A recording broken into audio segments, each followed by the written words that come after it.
Icawil's treasure rests within, her curse on any who disturbs it.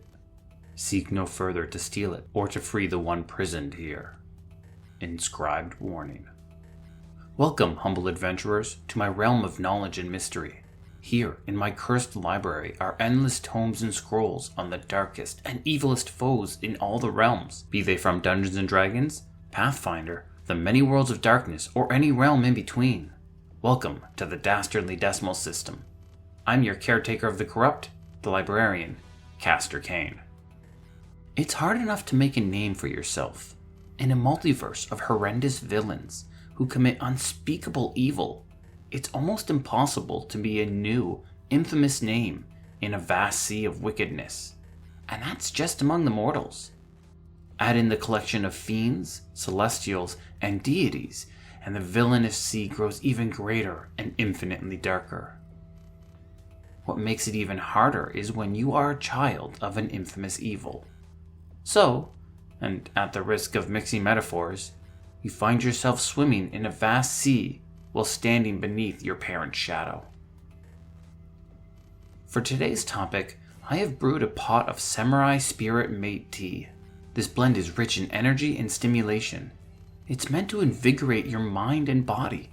So take a seat as we discuss the samurai vampire known as Drelnza, daughter of Tasha.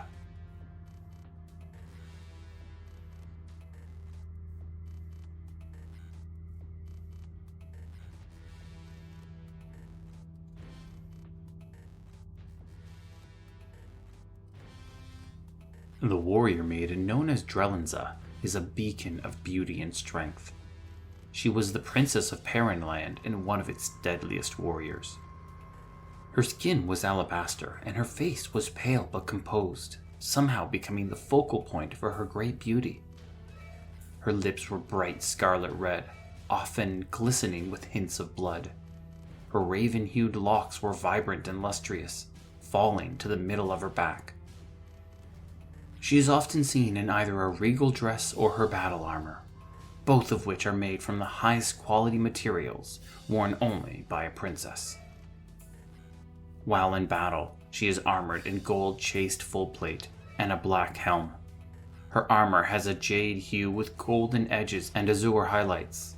It is decorated with a Far Eastern motif. Rising suns decorate her knees and golden onis are etched onto her epaulets. Her boots have been enchanted with magic that grants her speed and haste. Drelnza was a trained samurai who preferred blades in combat. Unlike most in her army, she did not use long swords and short swords. Instead, she preferred a curved pair of blades made from folded steel. She wielded a katana in one hand and a wakizashi in the other. Drelnza was a master of dual wielding. Both blades seemed to move independent of each other, slicing different foes only to come back together to block or parry an incoming strike. Despite her unnatural strength and speed, she was still a cunning fighter, choosing to trip or disarm a foe or even sunder their weapons. Those foes that felt her blade witnessed the pure power behind each cut. Her samurai mastery had even granted her the ability to summon forth her inner energy and smite a foe with what she called a Kai smite. Alongside her martial prowess, Drelnza was also blessed with arcane and vampiric abilities. Her undead form granted her the ability to fly, run along the wall like a spider, control rats and spiders, and even feast upon her foes in order to both sustain and heal herself. Vampires had the ability to charm a foe with a simple gaze. Drelnza had a superior version of that, having the ability to intimidate or demoralize dozens of enemies with a single glance, easily turning the tide of a battle before she had even struck a single blow. Yet if the battle did turn, or she was beaten, Drelnza could take a gaseous form and escape. A warrior of Drelnza's quality did not wield mundane weapons. Her blades were masterfully created and enchanted with the most powerful of magics. Her wakizashis would ignite in flames during combat, a burning beacon of the death that was about to befall you. The katana, however, was a weapon on a whole different level. It was called Igilwiv's Wrath. Yet as times have changed, so too has Drelnza's arsenal. She eventually ditched her two blades for a powerful greatsword called Heretic. The sword was a magical artifact bestowed with intelligence. It was crafted by Tasha herself, and was used as the ultimate weapon against the gods and their meddlesome servants. It was a sentient weapon that spoke through telepathy. It gifted Drelnza with new magical spells to add to her arsenal, while also gifting her with a new purpose. The blade was snobby and condescending, especially to clerics. The blade loathed any divine caster, but had a special hatred for those who followed the good gods. The blade thought them hypocrites and loved casting confusion upon them in the middle of combat, separating them from their allies and leaving them more vulnerable to attacks. Since teaming up with Drelnza, the blade had plenty of opportunity to feed its venomous hate.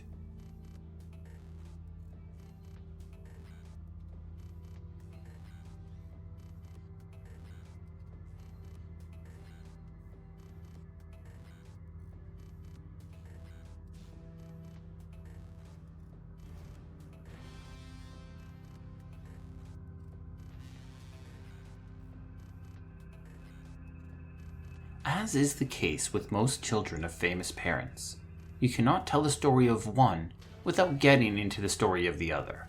With Drelnza, that means we talk about Tasha. Now, I won't be spending too much time getting into the Witch Queen. This discussion is not about her. We could spend an entire pot of tea, or two, talking about her, and I expect to do so in the future.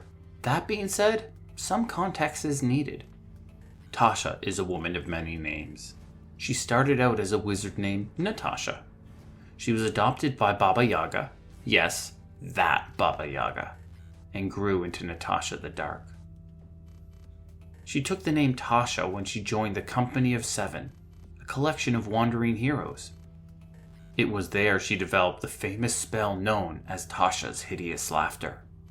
Eventually she discovered the secrets of the Abyss and took on the infamous name of Igilwiv. With her new moniker in place, she built a palace in the Abyss and began to pen her collection of demonic knowledge. She authored the feared tome, the Demonomicon. She traveled to the Yatil Mountains, discovered the resting place of the ancient mage Tsokanth, and used his power to eventually summon and imprison the demon lord Gratzt, one of her many lovers. With the combined powers of both trapped souls, Igilwiv created a large army of demons and undead and invaded the surrounding lands of Perrinland. In under a year, she had conquered the kingdom and installed herself as Igilwiv, the Witch Queen. Some point during this time, Tasha gave birth to her daughter, Drelnza. While the father's identity has been lost to time, it was known to definitely not be Gratz, unless it was. Rule 1, Tasha lies. Now some records have put Drelnza's birth in the decade that Igilwiv ruled, but many other records have Drelnza fighting alongside her mother on the battlefield in her campaign to conquer the land. By any definition of the word, however, Drelnza was a princess. Even before the Witch Queen held power in Perrinland, she had a palace in the Abyss. Drelnza was also the granddaughter of the Baba Yaga, and if that doesn't make you some sort of dark, evil royalty, then I don't think anything does.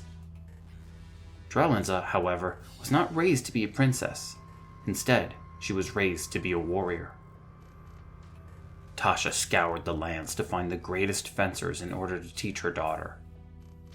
Now, knowing Tasha's power and resources, I doubt she would simply pick a teacher without first testing them. I try to imagine what sort of test Tasha would lay out to her daughter's teachers in order for them to showcase their skills. But even with all of my studying on evil and villains, I doubt my mind has the darkness and cruelty to imagine what Tasha would do. For years, Drelnza trained, perfecting her skills and honing her murderous ability. Tasha would continuously test her daughter, recruiting the most skilled warriors in order to spar with her, and knowing the resources of the Demononicon's author, it's very unlikely that she would limit these sparring partners to simply mortals. I can easily envision Tasha summoning a Merilith and then forcing her daughter to battle the 6-armed snake woman demon. There are no demons more feared as fencers than the Merilith, and Tasha only wanted the best for her daughter. Eventually, Drelnza was turned into a vampire. There are no records as to how or why she underwent the change. Was it her choice, or was it forced upon her? Was she injured in battle and vampirism was the only way to save her? Or did the fencer reach the peak of what a mortal could do and wish not to be limited by it? Regardless of the reason, as a vampire, her skills grew even greater.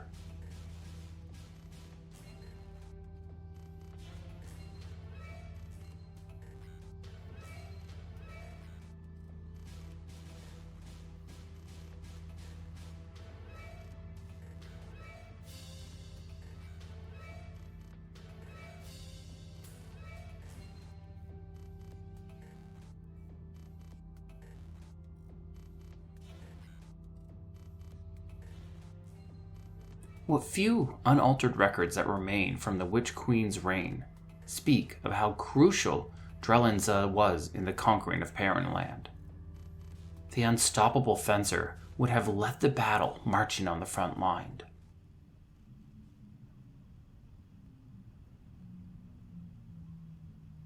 Now picture this. The humans, dwarves, and elves would stand in defense, staring out into the moonless night. They knew the undead horde was marching upon them, but they could not see them approach. There were no torches to give away their positions. The undead did not require light in order to see. Instead, it was simply a dark night with an eerie silence, and the occasional groan echoing across the air.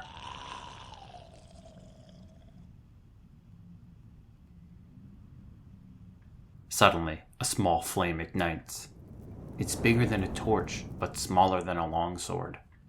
As the soldiers try to decipher what it is, the burning wisps dash forward at incredible speed. It leaps high into the air, and as its arc of movement begins to descend, the burning wisp raises just slightly, only to reveal, and far too late, the fanged face of an armored woman descending upon them.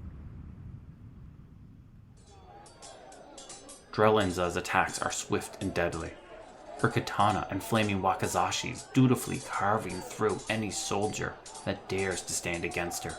The katana would slash with powerful attacks, crippling or felling foes. As the flaming ghost would sear away the living flesh, she would cleave through one foe, only to swiftly cut down the one beside him. Every part of Drelnza was a weapon, as the spinning dervish slashed at every opportunity, slicing or disarming. Her legs and limbs would strike as well, tripping a foe or stunning them. She would take to the airs or run alongside walls, attacking from impossible angles, and when a cleric of Palor was called upon their god's magic in an attempt to turn or banish her, Drelnza would cackle as she ran her blade through the cleric's chest. Drelnza and her vampiric spawn were the vanguard as the undead army charged behind them. Engelwiv's legion of zombies, skeletons, demons, and unnameable undead horrors descended upon the city with murder and massacre.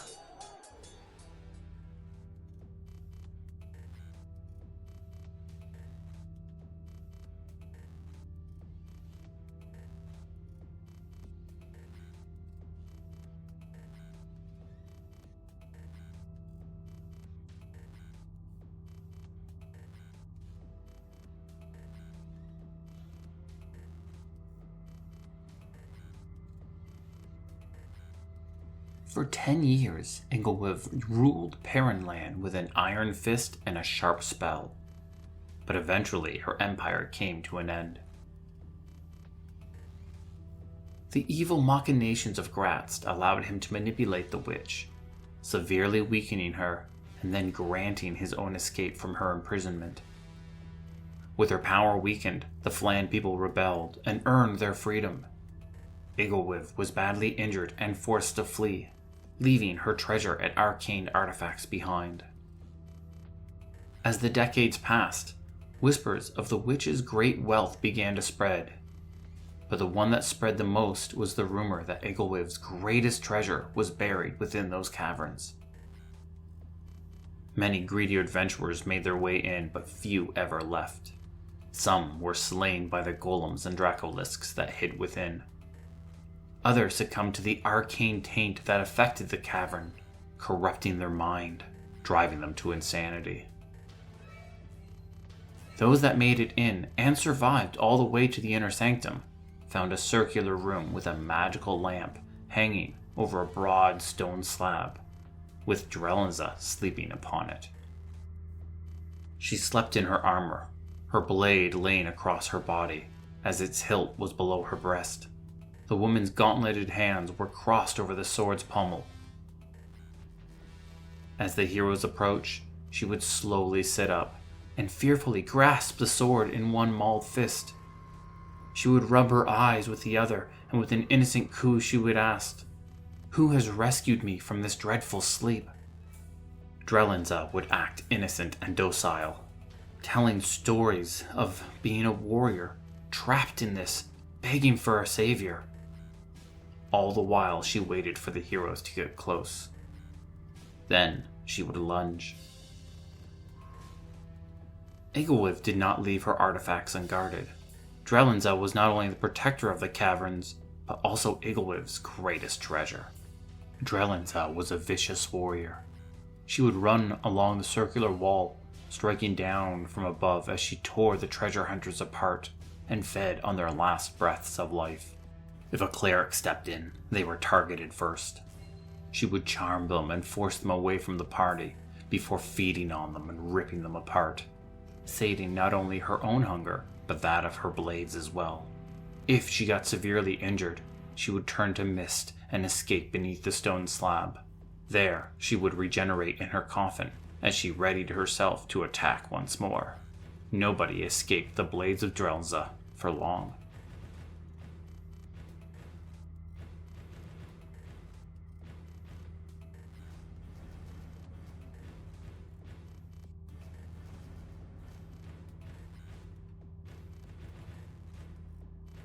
Be you a villain or a hero, the road is always more difficult as the child of a famous parent.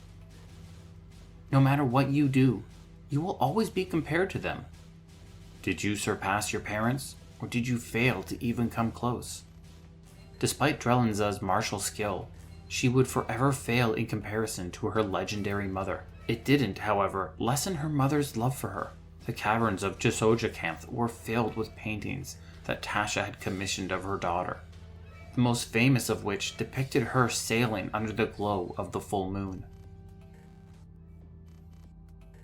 History says that Drelnza was eventually slain, staked in her coffin when her body reformed.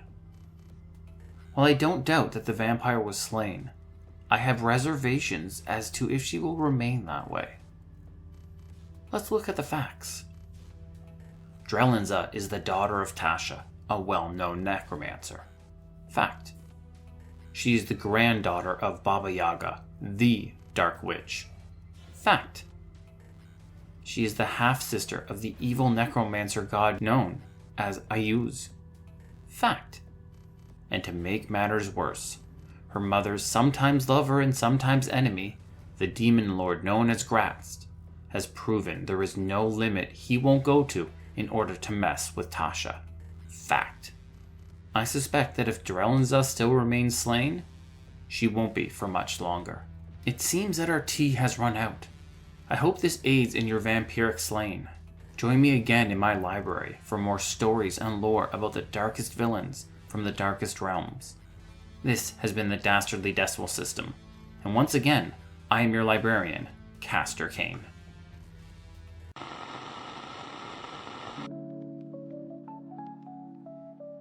Do you love the Dastardly Decimal System and want to support us?